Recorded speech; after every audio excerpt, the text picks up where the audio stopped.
Hari ini kami naikkan syukur kami kepada-Mu ya Tuhan, oleh karena campur tangan Tuhan dalam hidup kami.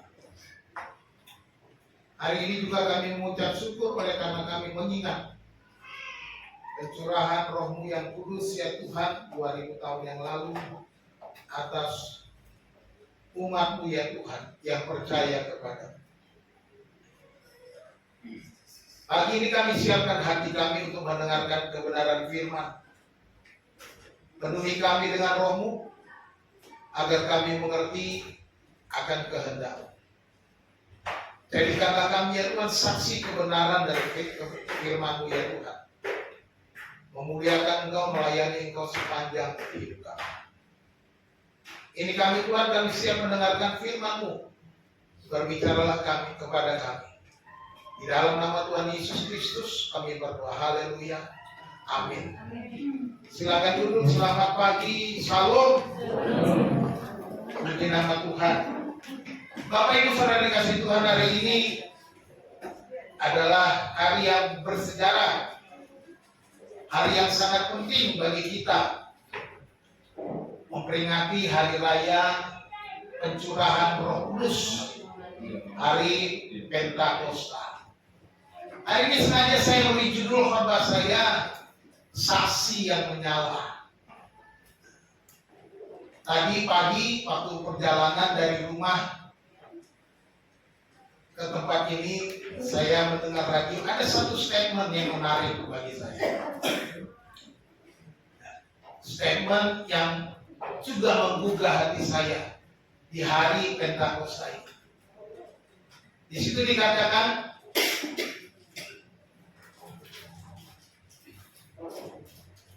I can be what the Bible said I can be.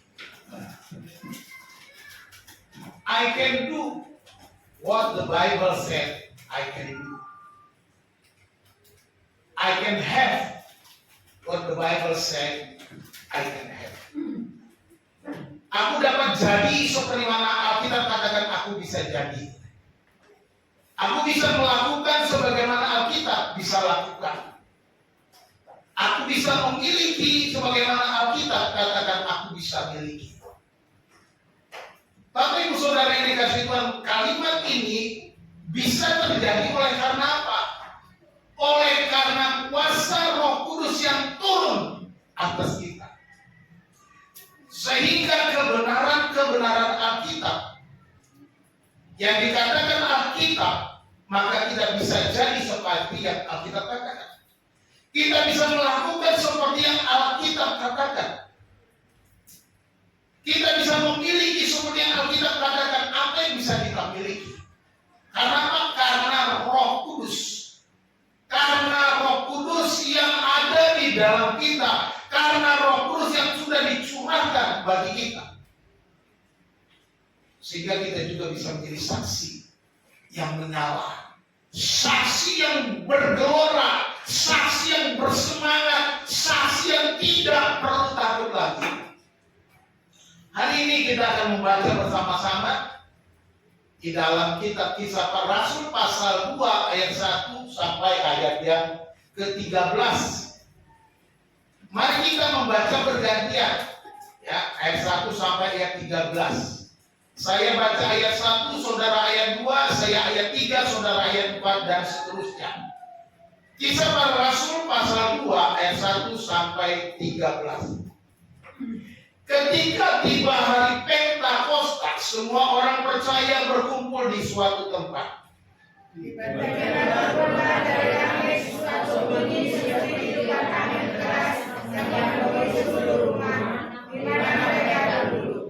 Dan tampaklah kepada mereka lidah-lidah seperti nyala api yang bertebaran dan hinggap pada mereka masing-masing. Maka berdoa mereka dengan Roh Kudus, lalu mereka mulai berkata-kata dalam bahasa lain, seperti yang diberikan oleh Roh Kudus kepada mereka untuk mengatakannya. Waktu itu di Yerusalem dia orang-orang Yahudi yang saleh dari segala bangsa di bawah kolong langit Mereka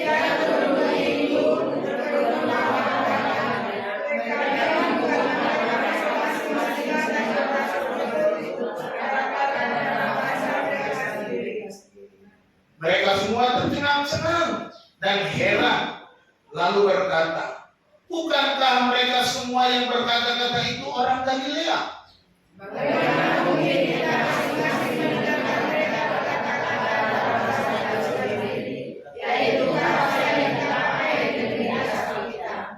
Kita orang Partia, Media, Elam, penduduk Mesopotamia, Yudea dan Kapadokia, Pontus dan Asia, Frigia dan Pamfilia, Mesir dan daerah Libya, yang bertentangan dengan Yemen, mendatangkan dari Muhammad.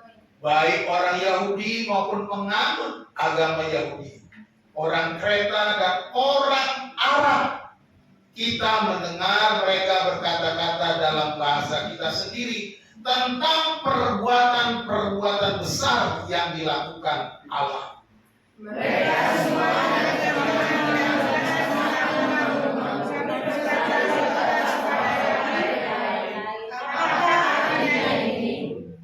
Tetapi orang lain menyindir mereka sedang mabuk oleh anggur manis. Inilah peristiwa pencurahan Roh Kudus pertama kali 2000-an tahun yang lalu. Bapak Ibu Saudara yang kekasih, saya lagi ada dengan Mini Cooper, itu impian saya.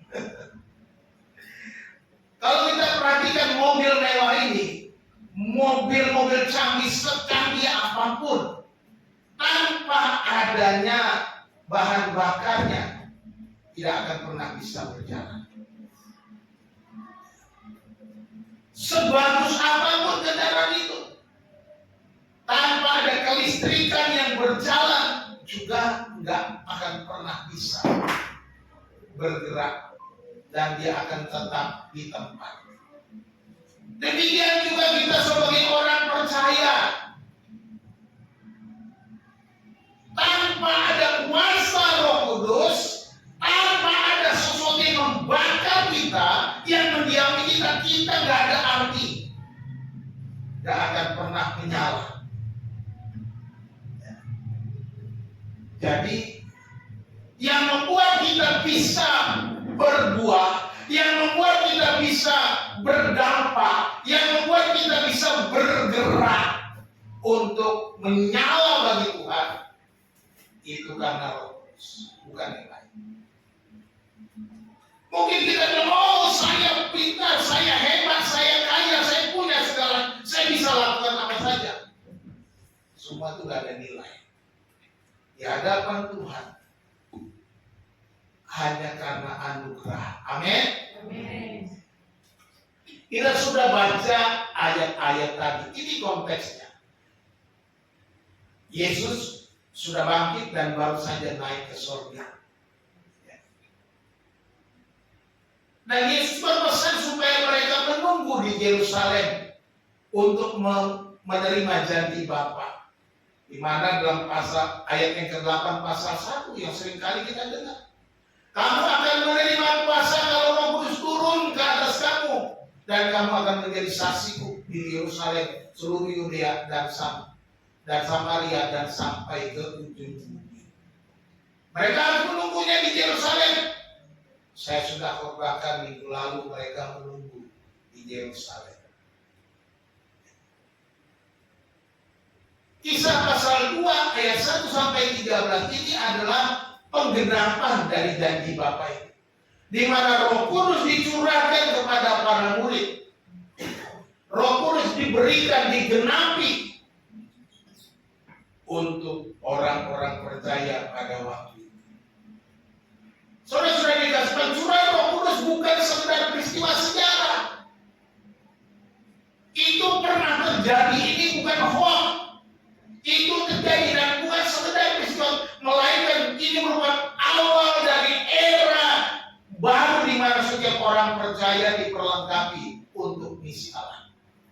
Ini adalah masa era di mana Tuhan memperlengkapi orang-orang percaya untuk untuk misinya Allah, untuk melayani Tuhan, untuk dipanggil memberitakan kabar baik. Inilah awal mulanya, di mana dikatakan kamu akan menerima kuasa kalau Roh Kudus turun ke atas kamu. Ada power, ada kuasa, ada kekuatan yang membuat kita bisa memberitakan kabar baik itu. Dari bacaan kita melihat ada 3 pelajaran yang penting. Yang pertama, kedaulatan waktu Allah.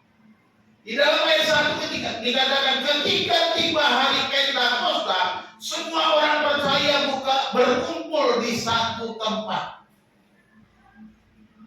Pada hari Pentakosta, semua orang percaya berkumpul di satu tempat. Allah memilih waktunya sendiri. Allah memilih saat yang tepat, yaitu pada waktu hari Pentakosta. Allah memilih saat yang tepat, yaitu hari Pentakosta. Hari apa sih hari Pentakosta itu? Orang Yahudi sudah biasa merayakan hari Pentakosta. Bukan ini pertama kali. Hari Pentakosta itu disebut hari ke-50 setelah Paskah. Paskah kita ingat ya, kita sudah rayakan. Di mana kita rayakannya? Di Anyer. 50 hari kemudian itu hari Pentakosta. Jadi orang Yahudi sudah biasa merayakan hari Pentakosta. Allah memilih waktu yang tepat. Mengapa? Ini menjadi pemikiran bagi kita. Kok Tuhan pilih hari Pentakosta? Hari Pentakosta itu adalah peringatan hari raya 7 minggu, di mana bangsa Israel mengucap syukur atas panen pertama. Jadi hari raya 7 minggu, hari raya panen, itu hari Pentakosta. Mereka panen, mendapatkan hasil panen mereka. Allah memilih saat ini. Kenapa? Saat itu orang-orang berkumpul. Ya. Allah bekerja menurut waktunya. In His time. Bukan on time. Kita seringkali minta Tuhan menggenapi apa yang kita mau dengan on time. Tapi tidak. Ketika saudara minta sama Tuhan, mintalah in His time. In time. Bukan on time. Nah, pada waktu itu kota Yerusalem dipadati oleh orang-orang Yahudi dan penganut agama Yahudi dari berbagai penjuru dunia. Pada waktu itu dikatakan dari segala bangsa datang, baik orang Yahudi yang tersebar maupun orang-orang yang menganut agama Yahudi. Mereka berkumpul, berziarah ke Yerusalem. Ziarah, perjalanan untuk berkumpul di satu tempat di Yerusalem. Jadi Tuhan memilih waktu itu, bukan sekedar kebetulan.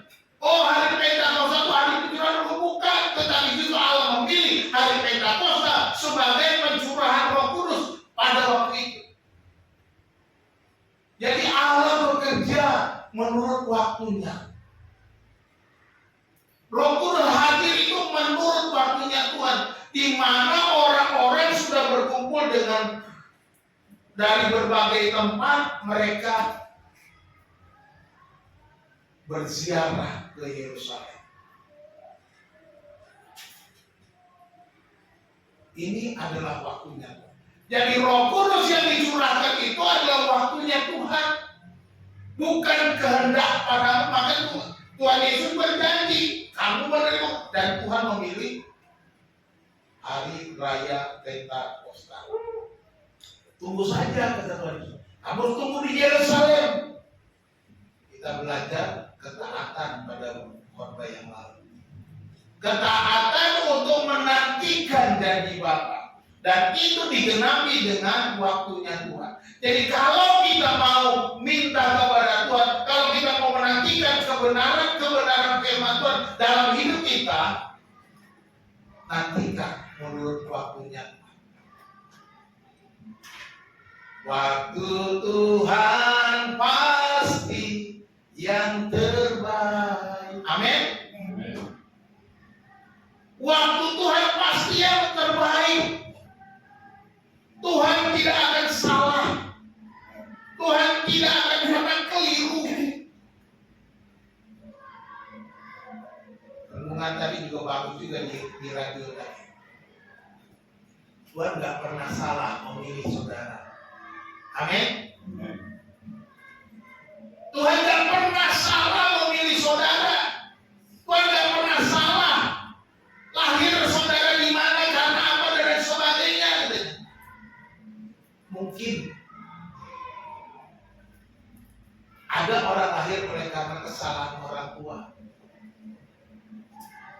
yang dikenal dengan MBA. MBA tahu? Married by Accident. Ada anak-anak yang lahir di luar nikah, mungkin itu salah menurut pandangan, tetapi Tuhan tidak pernah salah. Dia bisa memakai, dia bisa mengubah, dia bisa memulihkan orang-orang yang tidak diperhitungkan. Dia bisa memulihkan siapa saja. Perhatikan para rasul, para murid yang ikut Yesus, mereka orang-orang sederhana, pelayan-pelayan, orang-orang biasa, bahkan pemungut cukai juga dipilih oleh Tuhan, orang-orang berdosa, bahkan perempuan-perempuan yang kemarin dikhotbahkan dalam kebaktian kaum wanita, perempuan-perempuan itu Yesus, orang-orang bermasalah. Tapi Tuhan bisa pulihkan, Tuhan bisa pakai, Tuhan bisa pakai siapa saja menurut waktunya Tuhan. Jangan pernah saudara rendah diri. Jangan pernah minder karena latar belakangmu. Jangan pernah merasa, oh aku gak bisa, oh aku ini jahat, oh aku ini penuh kejahatan, aku punya kekurangan, aku punya kelemahan, aku ini gak layak. Memang tidak ada yang layak di hadapan Tuhan. Semua tidak layak. Firman Tuhan katakan semua orang telah berbuat dosa dan telah kehilangan kemuliaan Allah. Jadi gak perlu kita memikirkan, oh tidak layakkan kita. Justru kita harus bersyukur. Tuhan, terima kasih dalam ketidaklayakan aku. Engkau melayakkan aku. Engkau mengangkat aku. Engkau memberikan aku kekuatan. Engkau memberikan aku power, kuasa, Roh Kudus yang diam di dalam aku, sehingga aku bisa menjadi berkat. Inilah yang kita pegang.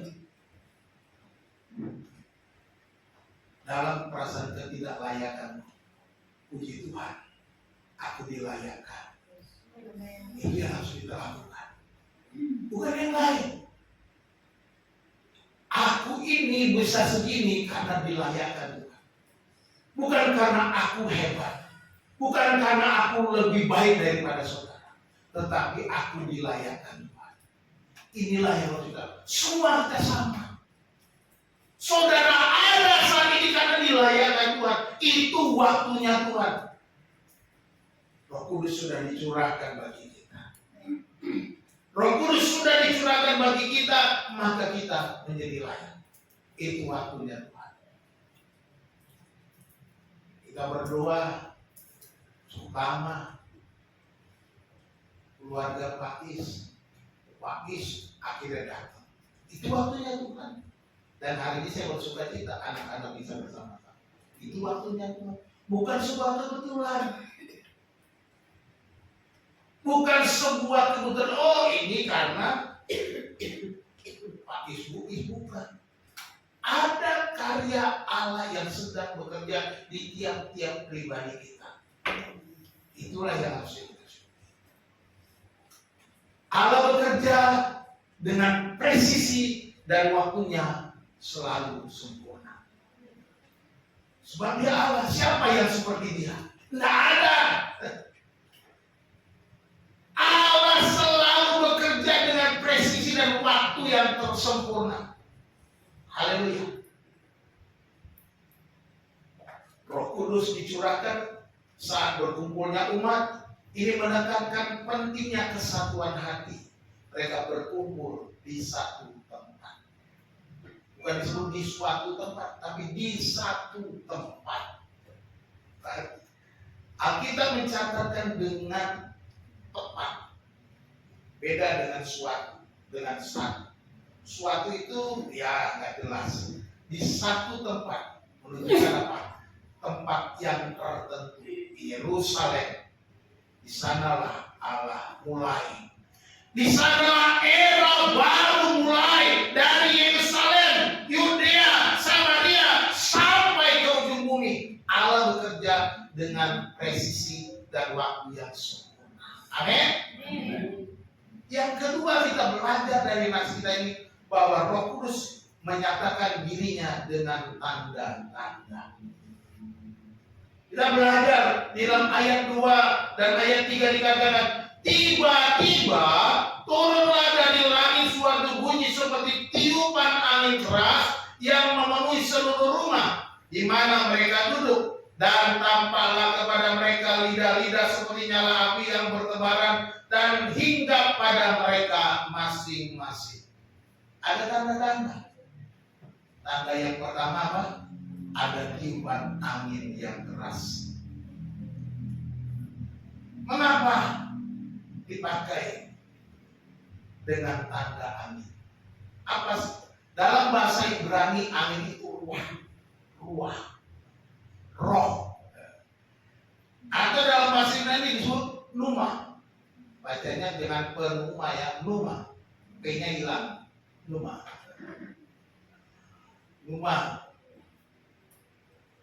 Ini ya diterjemahkan dengan angin, diterjemahkan juga roh. Jadi kalau Roh Kudus, dia biasanya ditambah dengan kata hagios itu kudus. Numa hagios. Kalau dalam bahasa Ibrani ruah hakados. Ya. Kados itu bahasa Ibrani. Ruah hakados, Roh Kudus. Jadi dia muncul dalam bentuk angin. Apa maksudnya? Angin melambangkan apa kan? Angin itu melambangkan nafas hidup, melambangkan kehidupan. Ketika Allah menciptakan Adam dari debu tanah, dibentuknya dengan tangannya, kemudian Allah menghembuskan nafas, menghembuskan ruahnya diberikan. Dan Adam menjadi makhluk yang hidup. Gumpalan tanah itu menjadi manusia yang hidup. Karena apa? Roh Allah ada. Ruah Elohim ada. Ruah Elohim. Angin juga menggambarkan pembaharuan. Suatu pembaharuan di dalam kepercayaan orang Yahudi. Juga angin melambangkan kehadiran Allah. Itu dalam Yesaya pasal 37, saudara, panjang itu. Jadi nggak saya buat. Jadi melambangkan kehadiran Allah ketika Allah menyatakan diri, bisa menyatakan di dalam bentuk ruah angin. Muncul di dalam. Nah, ketika orang-orang percaya berkumpul di Yerusalem, mereka melihat tanda, yaitu dikatakan turunlah dari langit suatu bunyi seperti tiupan angin keras yang memenuhi seluruh rumah di mana mereka, angin yang keras. Ini menunjukkan sebuah kehidupan, sebuah pembaharuan dan kehadiran Allah. Allah hadir dalam ruangan itu. Allah hadir memenuhi, memberikan kuasa, memberikan kehidupan, memberikan pembaharuan di tengah-tengah para murid dan orang-orang percaya yang berkumpul di ruangan ini. Tanda yang kedua disebut api. Dalam perjanjian lama, api melambangkan kekudusan Allah dan kehadirannya yang menyucikan. Misalnya semak belukar yang menyala pada zaman Musa. Allah hadir. Kita tahu peristiwa Musa ketika Musa sedang menggembalakan kambing domba Jitro, mertuanya, dia melihat ada semak-semak terbakar. tetapi nggak terbakar. Ada menyala, semak yang menyala dengan api, tetapi semak-semak itu tidak terbakar. Dan ketika Musa mendekat, ada suara dari arah api, tanggalkan kasut, sebab tanah kau injak adalah kudus. Di sana Allah hadir. Jadi ketika pencurahan maupun ada angin yang kencang, ada lidah-lidah api yang menyala tinggal di atas kepala mereka, menyatakan kehadiran Allah di atas para murid dan orang-orang percaya yang berkumpul saat itu. Ini kuasa api. Ibu-ibu, api buat apa sih? Buat masak. Tapi ingat, api bukan cuma buat masak. Api bisa membakar rumahmu. Api yang kecil mungkin satu korek api yang sembarang dibuang, dijatuhkan semak, mungkin menjadi kebakaran hutan yang besar. Artinya betapa kuasa api itu luar biasa, bisa membakar, bisa mempengaruhi secara dampak yang besar, yang lebar. Api itu berbahaya kalau tidak dikendalikan.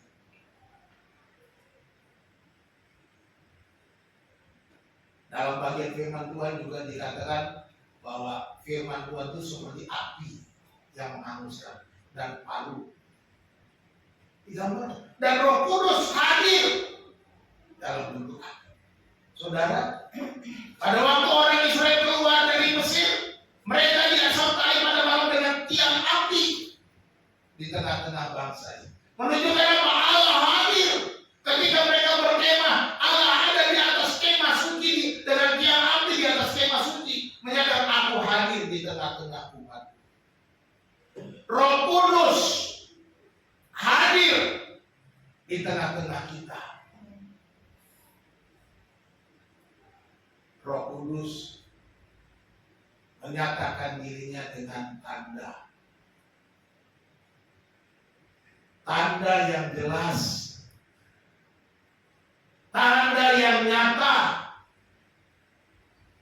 Tanda supaya orang dapat melihat Allah berkarya, bukan sekedar ngomong. Allah menyatakan dirinya dengan penuh kuasa seperti lidah-lidah api itu.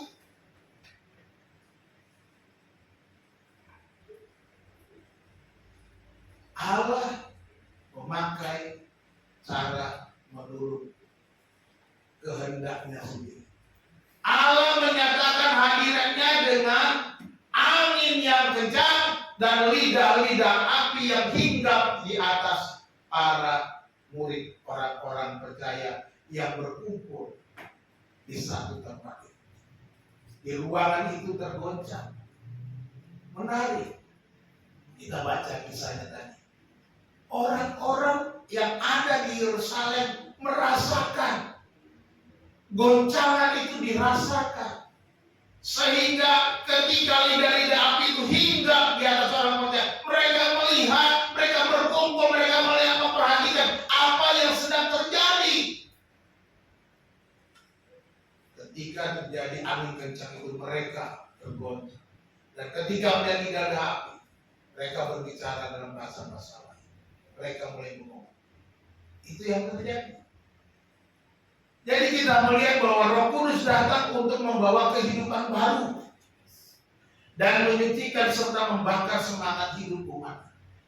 Allah menyatakan diri dengan kehadiran Roh Kudus, mencurahkan dengan angin dan api, menunjukkan bahwa Allah, Roh Kudus itu datang untuk membawa pembaharuan kehidupan yang baru, menyucikan, membersihkan, membakar semangat hidup orang-orang percaya. Jadi bukan sekedar tanda-tanda. Ini maksudnya bahwa Roh Kudus bekerja untuk memberikan kita roh yang menyala-nyala. Biarlah rohmu menyala-nyala dan layanilah Tuhan. Amin. Biarlah rohmu menyala-nyala dan layanilah Tuhan.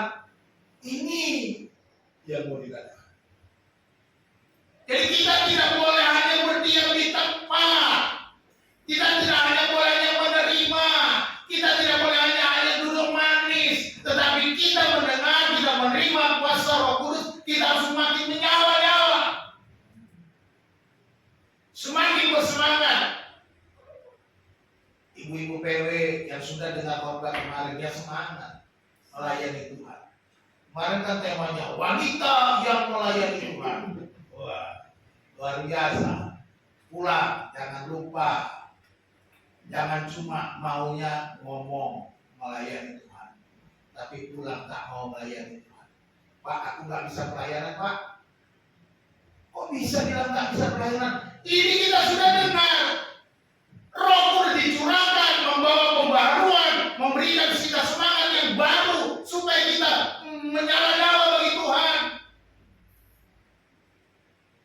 Jadi bukan sekedar Roh Kudus muncul dengan nyala api, tapi dia sudah membakar, sudah menyala dalam kehidupan kita.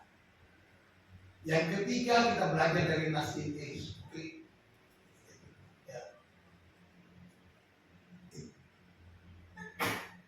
Dampak pencurahan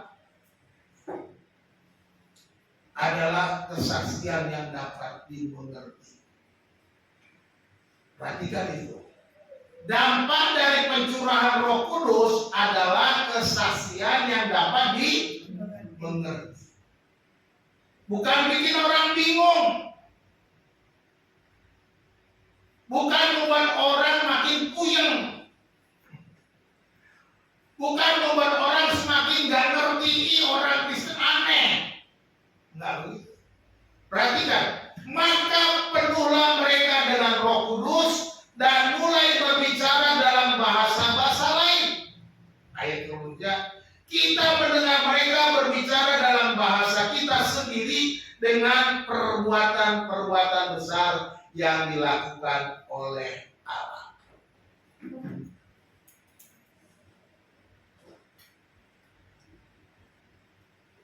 Luar biasa. Ya. Kita mendengar mereka berbicara tentang perbuatan-perbuatan besar dari Allah dengan bahasa-bahasa kita. Mereka menggunakan bahasa lain. Siapa? Oh, di situ dikatakan, bukankah mereka ayat 8. Bagaimana mungkin kita masing-masing mendengar mereka berkata-kata dalam bahasa kita sendiri, yaitu bahasa yang kita pakai di negeri asal kita. Kita orang Partia,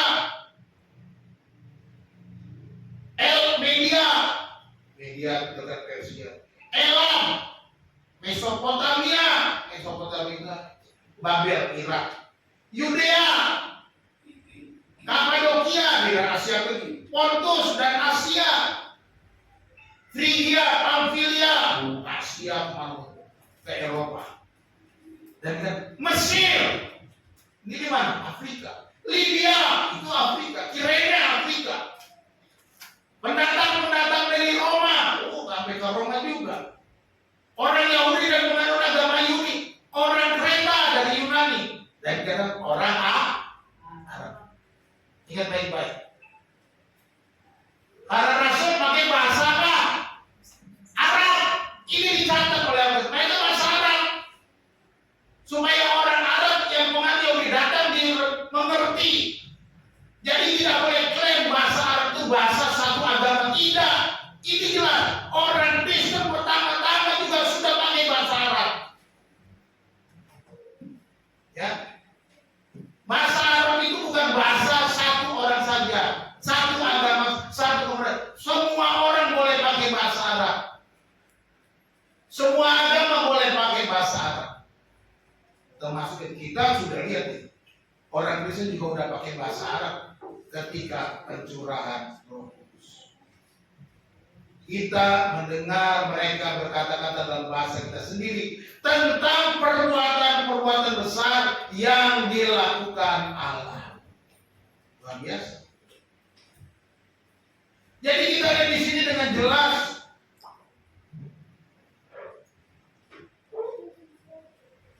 mereka berbicara dan membuat orang mengerti perbuatan-perbuatan besar.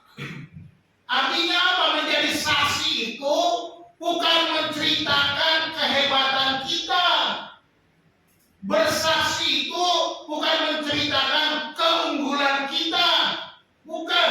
Tetapi menceritakan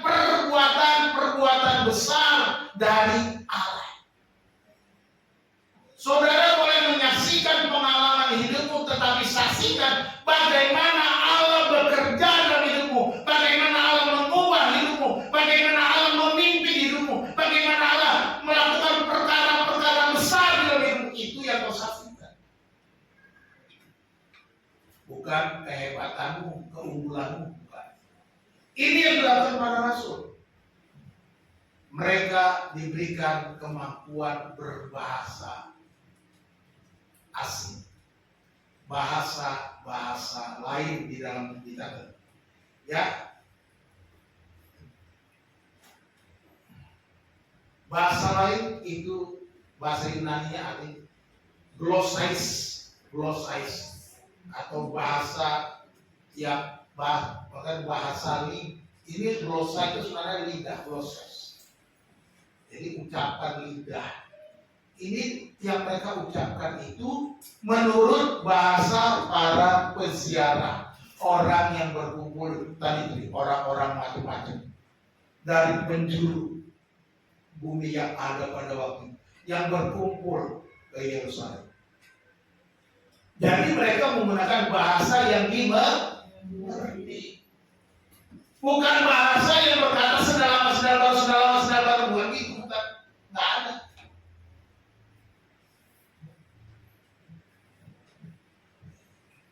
Saya tidak anti bahasa roh, nggak anti bahasa roh. Kalau saudara mau berbahasa roh, silakan berbahasa roh. Minta sama Tuhan, itu karunia.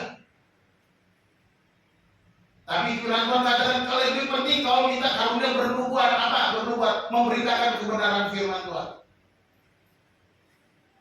Kalau saudara mau berbahasa roh itu membangun dirimu sendiri, itu urusanmu dengan Tuhan. Silakan berbahasa roh. Saudara mau melakukan silakan, terserah saudara. Sesuai karunia roh yang Tuhan berikan kepada saudara. Nggak menghalangi, saya nggak menghambat. Tapi jangan merasa kalau saudara bisa berbahasa roh, saudara lebih unggul daripada, tidak. Saudara lebih hebat dari tidak. Orang berbahasa roh tidak lebih hebat daripada orang yang tidak berbahasa roh.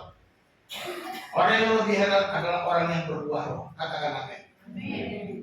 Atau orang yang berbuah roh. Jadi buah roh itu yang harus penting, bukan karunia roh. Karunia roh itu untuk melayani. Tapi buah roh itu adalah hasil daripada pertumbuhanmu dengan Kristus. Karena Kristus adalah pokok anggur dan engkau rantingnya dan engkau berbuah. Itu yang terpenting. Ya, ingat baik-baik. Jadi mereka di sini berbahasa yang dimengerti. Orang Arab mendengar, oh kok bisa bahasa Arab? Orang Roma, oh kok bisa bahasa Latin? Mereka bingung. Orang Mesir, oh kok bahasa Mesir? Orang Libya, kok bahasa Libya? Orang Babel, oh kok bahasa Babel? Jadi ini bukan bahasa yang tidak dimengerti manusia. Ini adalah membalikan peristiwa di Babel. Di Babel ada peristiwa apa? Kejadian 11. Ketika Allah menghukum manusia dengan air bah, ya kan? Nuh diselamatkan dengan 3 anaknya dan menantunya. Kemudian anak-anaknya beranak pinak lagi. Orang-orang itu mulai ingat peristiwa air bah. Lalu mereka membangun di Babel sebuah menara. Kita bangun aja menara. Kalau nanti ada air bah lagi, kita naik ke atas, kita aman. Pada waktu itu bahasanya cuma satu bahasa di bumi. Tapi Allah mengacaukan bahasa di Babel. Terjadilah berbagai macam bahasa.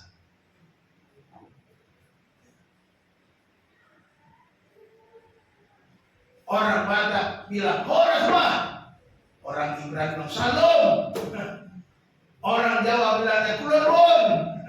Nah, kalau bahasa Jawanya Horas itu apa? Macam-macam. Muncul bahasa-bahasa yang berbeda-beda. Itu di Babel.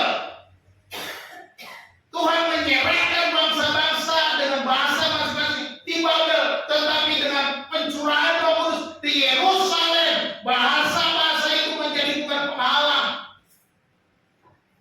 Bahasa tidak jadi penghalang lagi. Semua orang dengar.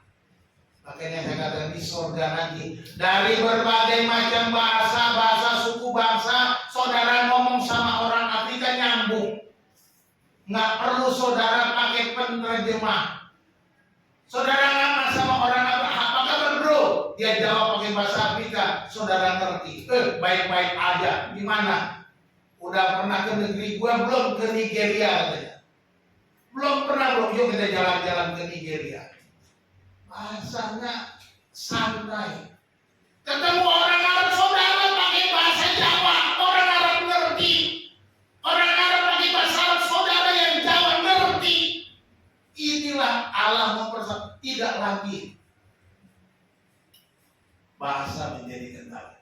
Perhatikan, mereka berbahasa lain dan dimengerti masing-masing. Saya yakin Petrus baca berbahasa satu, tapi orang yang lain yang benar, orang Arab, orang Ikon, Petrus ngomongnya bahasa gue. Bukan benar, Petrus ini bahasa Arab, si Andreas bahasa Cina, si Yakobus bahasa Jepang. Enggak begitu. Mereka bahasa yang diucapkan dan mereka mendengar dalam bahasa mereka masing-masing. Ini keajaiban, ini cara Allah mempersatukan semua bahasa. Tidak ada lagi perpecahan, perselisihan, pertengkaran oleh karena bahasa. Seperti waktu membangun menara Babel, bro ambilin bata yang diambil kok golong. Gila lu, gue minta bata lu kasih golong, ini bata katanya. Kira-kira itu yang dikasih golong. Berantem lah akhirnya, nggak jadi bangun menara Babel. Kacau katanya. Jadi di hari Pentakosta bahasa disatukan lewat Injil yang untuk mengumpulkan bangsa-bangsa bagi Allah. Disatukan di hari Pentakosta. Kita perhatikan fokus utama pencurahan Roh Kudus adalah komunikasi Injil. Injil dikomunikasikan sehingga mudah dimengerti. Injil diberitakan semua orang mengerti. Jadi kalau saudara memberitakan Injil, jangan saudara bersilat lidah, ngomong sana sini asal ngomong, nggak perlu. Berdoa, Tuhan pimpin aku memberitakan kabar baik ini kepada saudara ini, supaya aku bisa memberitakan, mengkomunikasikan Injil dengan caramu, dengan kuasamu, dengan maksudmu, dengan tujuanmu, bukan maksud.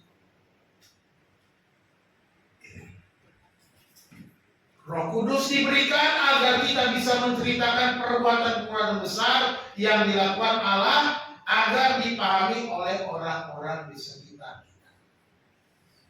Jadi apa yang diberitakan dalam Injil? Perbuatan-perbuatan besar dari Allah.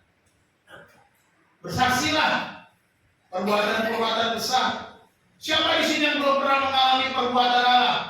Kalau saudara belum pernah mengalami, bohong. Tidak ada seorang pun yang sudah masuk di sini yang tidak pernah mengalami perbuatan Tuhan. Kalau saudara bilang belum, saudara perlu datang kepada saya akan bukakan bagaimana Allah bekerja. Saudara akan, ini kok banyak hal. Walaupun saudara ada bejat jelek hebat, ada perbuatan besar. Cuma saudara nggak sadar. Saudara ditutupi oleh kuasa kegelapan, saudara dihakimi oleh kuasa iblis yang mendakwa, kamu gini, mana ada Tuhan mengasihi, mana ada Tuhan bekerja, kamu tuh nggak ada apa-apanya. Iblis sudah bekerja. Kalau saudara bilang tidak ada perbuatan besar yang Allah kerjakan diri.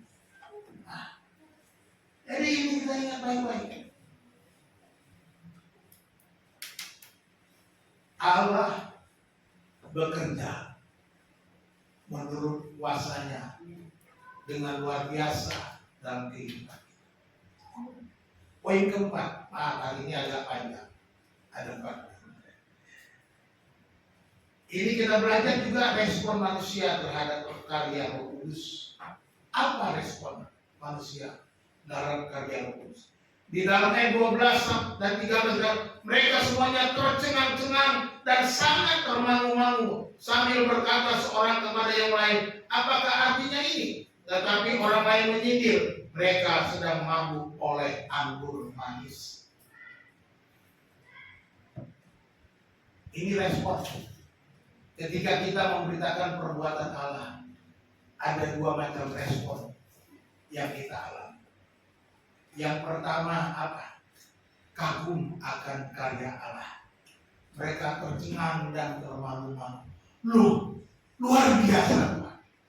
Hebat perbuatan Allah.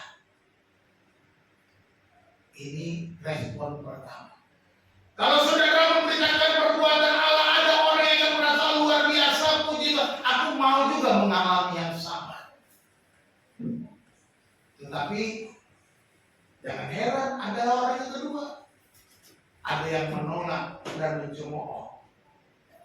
Seperti yang terjadi pada saat pencurahan sedang mabuk oleh anggur manis. Tetapi dalam ayat selanjutnya Petrus berdiri. Dengar baik-baik, ini masih siang bolong. Kami bukan mabuk oleh anggur manis.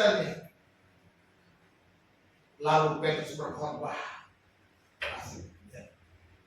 Dan setelah Petrus berkhotbah, apa yang terjadi? 3.000 jiwa bertobat. Ya kan? Jadi respon manusia itu bisa bermacam-macam. Ketika kita memberitakan kebaikan Tuhan, jangan pernah kecewa, jangan pernah sakit hati. Tugasmu hanya memberitakan. Tugasmu hanya menceritakan. Tugasmu hanya memberitahukan. Ini loh kebaikan Tuhan, ini loh kasih Tuhan, ini loh kemurahan Tuhan, ini loh rencana Tuhan dalam hidupmu. Rencana Tuhan dalam hidupmu indah, rencana Tuhan dalam hidupmu luar biasa. Dia memberikan sukacita, kebahagiaan, damai sejahtera. Dia memberikan masa depan yang penuh pengharapan. Itu saja yang saudara perlu ceritakan. Bagaimana supaya bisa menularkan Tuhan? Dia memberikan Yesus Kristus mengampuni dosa-dosa, kesalahan. Mana mungkin masa saya seperti ini bisa mendapat pengampunan?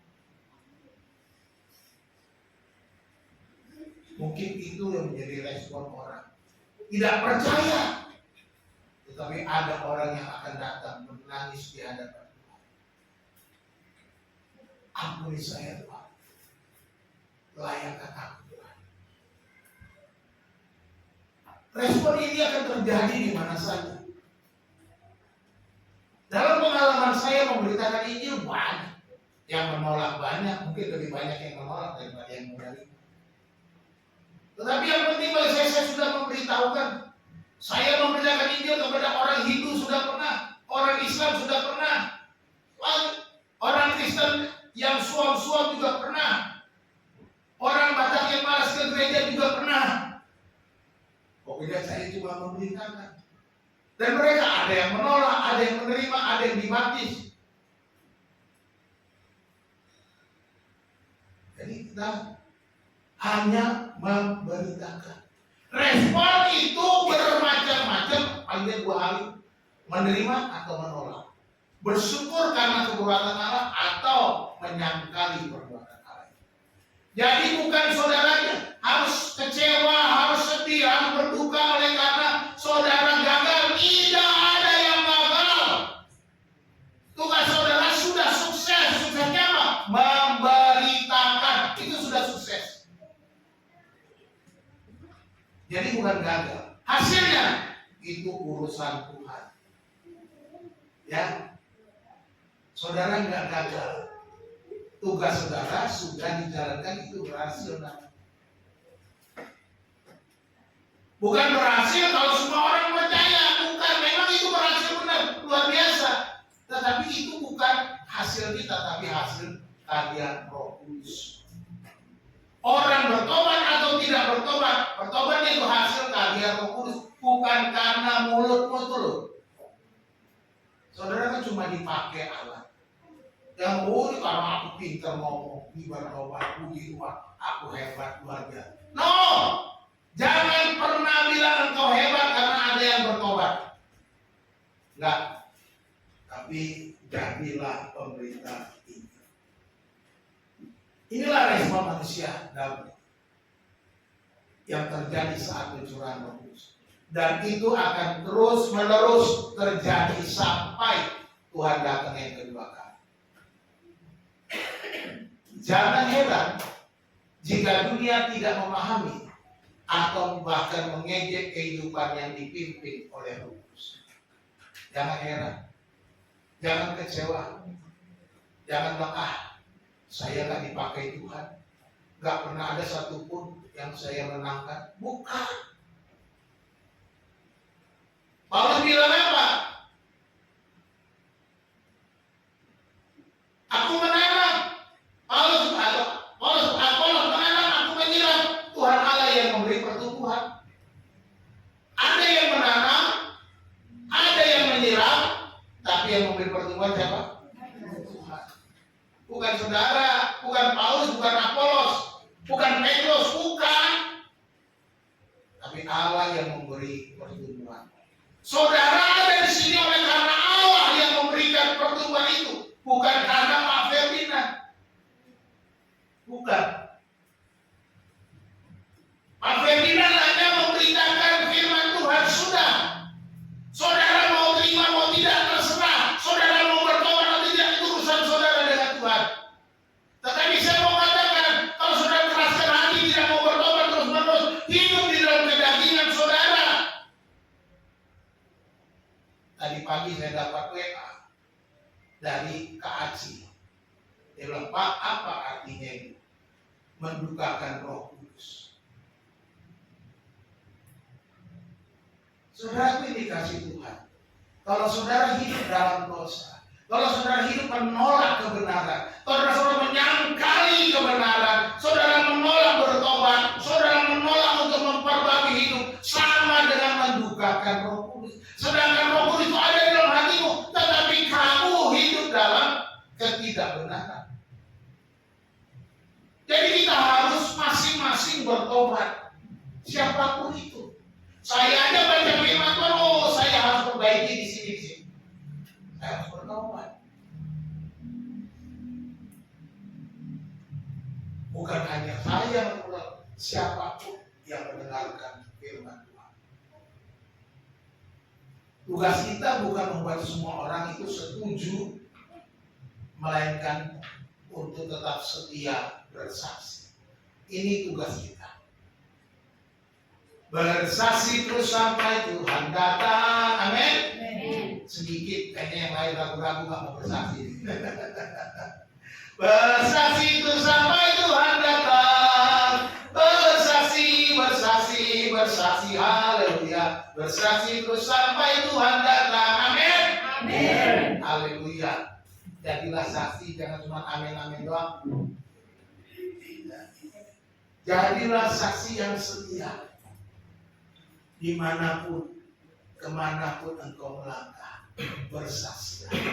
Kesimpulan dari firman Tuhan yang kita baca tadi. Pertama, Pentakosta menandai lahirnya gereja yang hidup.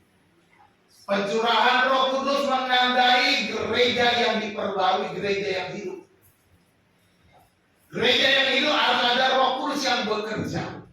Saudara yang dikasih Tuhan, GPP segala bangsa harus menjadi gereja yang hidup dengan kuasa Roh Kudus yang ada dalam kita. Jadilah saksi. Roh Kudus tidak dicurahkan agar kita merasa hebat.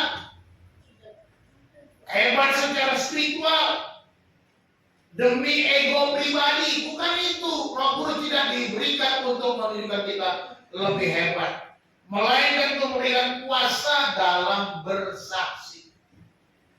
Kamu akan menerima power kalau Roh Kudus turun ke atas kamu. Dan kamu akan menjadi saksiku di Yerusalem, di seluruh dunia, dan Samaria, dan sampai ke ujung bumi. Inilah Roh Kudus yang dicurahkan kepada kita. Hari ini saya mau katakan Roh Kudus sudah dicurahkan dan kita sudah menerima Dia ketika kita percaya. Ketika saudara percaya menerima Yesus Kristus sebagai Tuhan dan Juru Selamat, Ketika saudara berkata Tuhan, tinggallah dalam hati. Saat itu Roh Kudus mendiami saudara. Sebab dia berkata, lihat aku berdiri di muka pintu dan mengetok, barang siapa membukakan pintu, aku akan masuk mendapatkan. Aku akan tinggal bersama-sama dengan dia, aku akan makan bersama-sama dengan dia. Artinya apa? Orang-orang yang tidak membuka pintu hatinya, Yesus pasti masuk. Tiap hari. Permisi, kalau saudara keraskan hati, saudara tidak pernah buka. Tapi orang yang membuka hatinya, Yesus langsung masuk. Roh Kudus berdiam di dalam diri. Ini jangan diterima dengan perasaan. Kalau saudara pakai perasaan, apa iya ya? Roh Kudus sudah masuk ya, bukan perasaan. Jangan-jangan belum ya, bukan perasaan. Rasa-rasanya kok belum ya. Saudara harus percaya dan menerimanya dengan apa? Iman. Iman itu saudara percaya, Roh Kudus ada dalamku, Roh Kudus tinggal dalamku, Roh Kudus berkemah. Aku adalah baik Allah, tubuhku adalah baik Roh Kudus, Roh Kudus tinggal dalam itu karena kebenaran firman Tuhan. Tidak tahukah kamu bahwa tubuhmu adalah baik Allah dan Roh Allah diam di dalam kamu karena firman Tuhan. Itu ditujukan kepada orang Korintus. Orang Korintus yang pada saat itu terjadi perpecahan. Orang Korintus yang pada saat itu masih banyak kesombongan. Orang Korintus yang pada waktu itu ada banyak dosa-dosa, perkiraan dosa, segala macam dosa. Tapi Paulus kata, tidak tahukah kamu bahwa tubuh itu baik Allah dan Roh Allah diam di dalam kamu. Ini teguran keras. Jangan bukakan Korintus. Roh Allah ini diam dalam kamu. Jangan bukakan dia yang suka terdiam dalam kamu. Biarkan dia bekerja, biarkan dia beraktivitas, biarkan dia mengendalikan hidupmu, biarkan dia memimpin hidupmu, melayani Tuhan dengan menyala-nyala. Jangan biarkan Roh Kudus berbuka. Penerapan saksi yang menyala. Ini penerapannya. Yang pertama, hidup dalam kesatuan. Roh Kudus dicurahkan saat umatnya bersatu hati. Jauhilah perpecahan di dalam keluarga Allah. Mari saudara-saudaraku yang dikasih Tuhan. Jangan ada perpecahan di antara kita. Perselisihan, iri hati, dengki, percideraan, roh pemecah. Jangan ada. Roh Kudus diberikan supaya kita bersatu. Hidup bersatu, saling mengasihi, saling mengampuni, saling melayani. Inilah fungsi Roh Kudus itu yang dicurahkan bagi kita.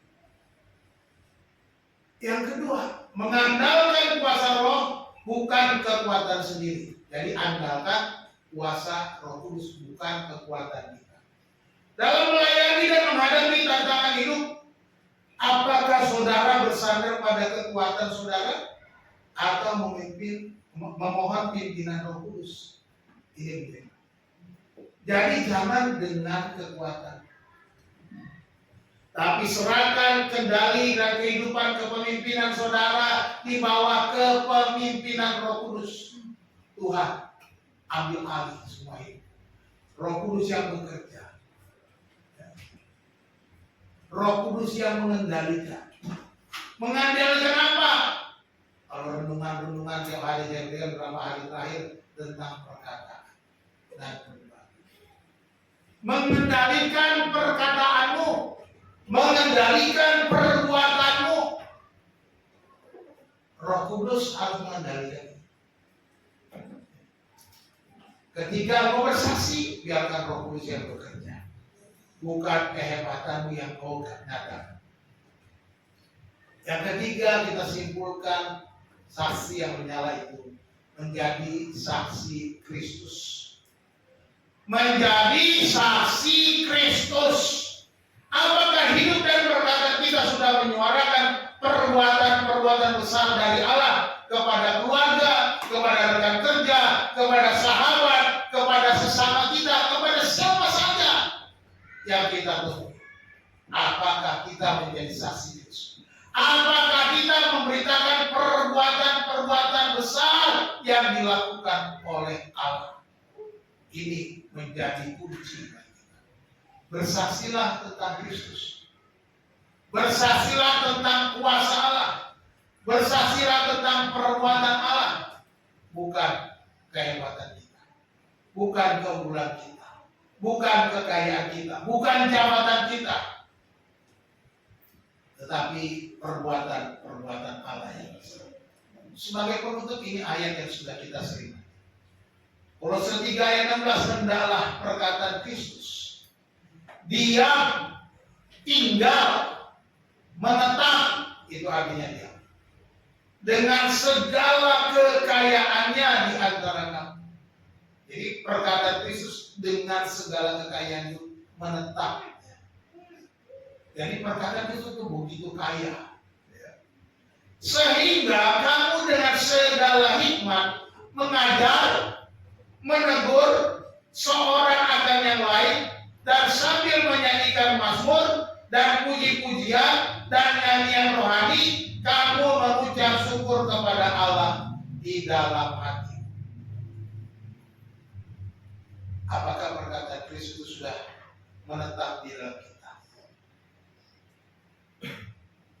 Apakah perkataan firman Tuhan yang kita dengar itu memenuhi kita, tinggal di dalam kita, sehingga kita perlu dengan ucapan syukur, dengan menyanyi, membaca, menegur, menyanyikan masuk puji-pujian, nyanyian-pujian, semuanya bagi kemuliaan Tuhan.